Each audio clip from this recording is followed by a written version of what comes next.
There's very little that's required of someone to join a local Baptist church. Basically, you profess that you have faith in Jesus Christ, and then you display that faith by being publicly baptized. These are certainly two life-changing and sacred experiences to go public with your believer's baptism and professing faith in Jesus Christ. Yet both of these experiences are something in the past for a believer.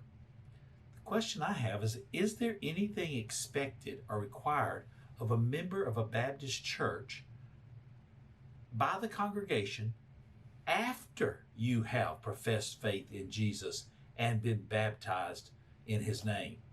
I think there's certain things that are unstated that the congregation expects that we find out after we are members. The congregation expects us to grow in the faith and to be part of Bible studies and to worship, to serve the Lord and his church faithfully, to financially support the church, to care for the poor in the community, and to comfort those who are in sorrow. These are all unstated things that are indeed expected of ongoing membership in a local church. But none of these things are part of the formal process of joining a local Baptist church. The upside of such a low bar is that people at every level of spiritual maturity can join a local church and become a part of the family of God, regardless of how mature their commitment is. But the downside of such a low bar is that people are not challenged to reach upward toward a thriving life as a follower of Jesus Christ. There is one group in the Christian church that has survived for 1,500 years and remained together. They're called the Benedictines. This religious community, like a local church, a denomination, if that's a better word for you, the Benedictines were founded in 539 AD by Benedict. In order to join the community, you had to not only give evidence of faith in Jesus Christ, but also make 3 vows that impacted your ongoing walk with God. The 3 vows were stability, conversion, and obedience. By stability, Benedict was referring to the importance of being committed to the relationships in the community of faith. Conversion was not only referring to that one-time salvation experience, what we refer to as our justification, but also he was talking about an ongoing experience of conversion where we're being changed and transformed into the image of Jesus. So he said that you make a vow of being willing to be continually converted, sanctified in the faith, stability, conversion, and obedience. And of course, this is a Latin word that comes from the idea of listening, that he wanted us as a member of the Benedictine church to not only listen to God, but to listen to God's voice in the lives of other people in the community, from the youngest to the oldest, to listen closely to them to determine what God's will is and what God may be saying to us. 3 vows. Of all the vows that we could have picked out that you would have before becoming a part of a local church, somehow Benedict chose these 3: stability, conversion, and obedience. I think they're important. I think they're worth thinking about. They've certainly lasted 1,500 years in this branch of Christianity. If you wanted to join the Benedictine church, you had to make a vow that you were committed to the other members of the church by not walking out as soon as there was some form of relational tension. Benedict warned people that if you walk away from problems in this community of faith, you're going to walk into those same problems in the next community of faith. In other words, they're going to follow you there. And that it'd be better to address them now where you're having the relational conflict so that you don't have to address them again as you start over in yet another group. You would remain open to God's transforming power in your journey with Jesus through ongoing conversion. And he would ask that you would pay attention and listen in obedience to what God is saying to you and to the community, to the other members of the church. Would these 3 vows work in the local church today? Would these 3 vows work at Trace Ridge Church? And in what ways would they improve the fellowship that we enjoy with each other, the closeness that we have? In the 11 years that I've pastored Tracy Ridge Church, we've seen an array of people join the church. A significant number of these people have intuitively made such vows as these three that Benedict identified, without even ever articulating them. They lived them. They've remained stable in their loyalty to one another, even when encountering the ugly parts of someone else's personality. These members are being transformed by conversion each and every day. And these members are listening in obedience for God's voice through other people in the church at every stage of development: young children, transitioning teenagers, working adults, and seasoned adults, listening for God in obedience through the lives of other people in the community. I've seen that in 11 years. And yet I've seen in the same 11 years that I've pastored Tracy Ridge Church, a distressing number of people come and join the church who are like a revolving door. They come to us with the fanfare of a long-lost family member who's finally come home. And then they disappear when either someone hurts their feelings or they stumble and hurt someone else. Some people, we've noticed, average about 3 years in each church. That is about how long, I guess, it takes for people to figure them out. And so after 2.5, 3 years, they move on to another church. They scram as soon as the going gets tough. That's why many people in Madison County, where we serve, can find their pictures in church pictorial directories of 6 or more churches in their short lifetime that they have been a part of. It's embarrassing to see that we lack stability in our commitment to the local church. Speaking as one member of the congregation, it's painful to open your heart to people who come in and then suddenly leave for the least little bit of tension that's there. They disappear.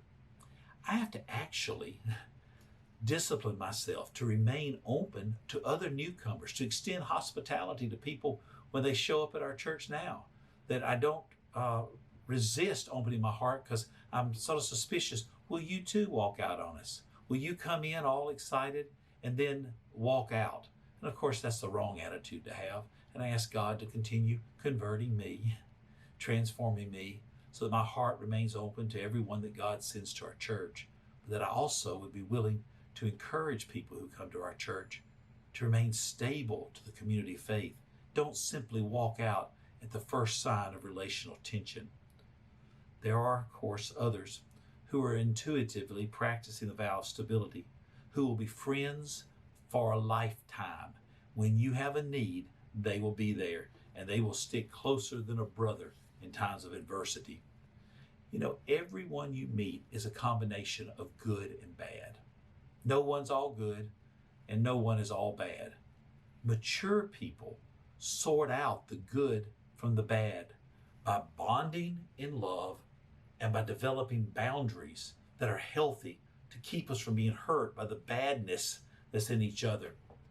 People are at varying levels of maturity, but hurt people always hurt people. And when people are still struggling in their maturity, they often do things that are self-centered. We need each other. We need each other. Therefore, we must choose to bond to one another. And because we also will hurt each other, we must also develop healthy boundaries that protect ourselves from being hurt by one another. So we continue to separate the good and the bad in each other. Without this kind of maturity of commitment to the community, we're trapped in a revolving door of walking out on each other. The problem with walking away is that we will inevitably walk into the same relational problem in our next location. Those who've been trapped in the revolving door look back at the numerous churches that they've hopped from one to another, trying to avoid the internal pain instead of remaining stable and growing through their pain. Brother Benedict, 1,500 years ago, saw that problem then, and we certainly see this shallow commitment in relationships in our mobile and disposable society. People in the United States move an average of 11 times in a lifetime. That's just the average. Reminded of the 1971 song by Carole King entitled far away. You're so far away. Doesn't anybody stay in one place anymore? It would be so fine to see your face in the door. Doesn't help to know you're so far away. She asked, doesn't anybody stay in one place anymore? We live in a world where everything is disposable. Diapers, silverware, gloves, cell phones, even my printer that went out yesterday is now disposable. It's cheaper to throw it away and buy a new one. And even our relationships in this mobile society become disposable. When a dispute arises or feelings get hurt, whether it's with your dentist or your boss or your pastor, it's easier to leave than to fix it. Doesn't anybody stay in one place anymore?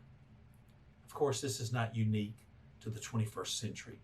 In the 12th century, Anselm of Canterbury compared a restless believer to a tree that can't thrive because it's frequently transplanted are often disturbed.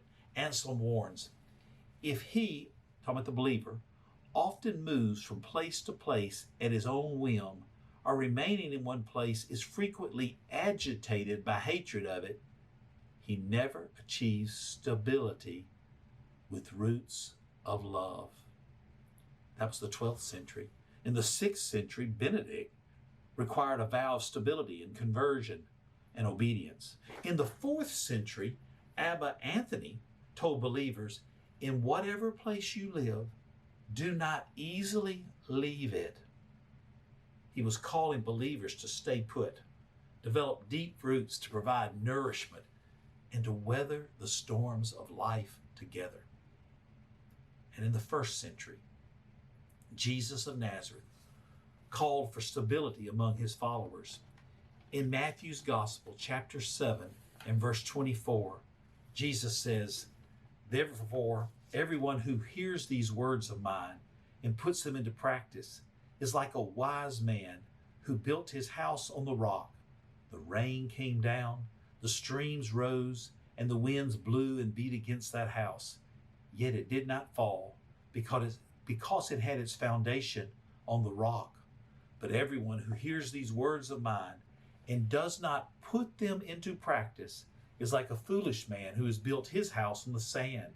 The rain came down, the streams rose, and the wind blew and beat against that house, and it fell with a great crash.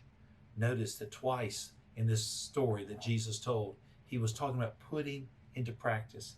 He said it in the positive, put into practice the stability of building a strong foundation. And he put it in the negative, those who do not put into practice the stability of building a strong foundation will see the foundation of their life collapse. The difference between the foundation in sand and rock is stability. Jesus said that it's established, stability is established by practice. Everyone who hears these words of mine and does put them into practice. Practice is the work of an ongoing conversion, the second vow. And it's also the work of obedience, listening to God, the third vow. Doing what you know to do in a particular place, at a particular time, with a particular people. A vow of stability is a commitment to resolve relational tension by staying in a relationship. Stability was a commitment to not walk out on each other when the relationship gets strained. The people of the Benedictine Church were to resolve their relational tension by staying in relationship with each other. I think you and I need the stability of relationships, of that type of vow, operating at full capacity in our church, as well as it did in the Church of Benedict that lasted 1,500 years, even until today. And we need to make those same three vows in some way that's relevant to us today, that we will be stable, that we will be continually converted, and that we'll be obedient, listening to God. What will it take to integrate stability into the relationships you have in the community of faith? What will it take to make the decision that I will not walk out on these people, even the ones I don't get along with very well, even the ones I clash with, even the ones who may hurt me. I make the decision to remain stable and engaged in those relationships in order to be healed by those relationships. Is there a relational tension between you and someone else that could indeed be resolved by choosing to move toward them instead of away from them? So, as I've been looking at the Church of Benedict, 1,500 years of longevity and impact on the world and faithfulness to Christ, I think it may be good to practice the ancient vow of stability so that we can also practice the vow of ongoing conversion and obedience in listening to the Savior's call.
surrender. I want to know you more. I want to know you more.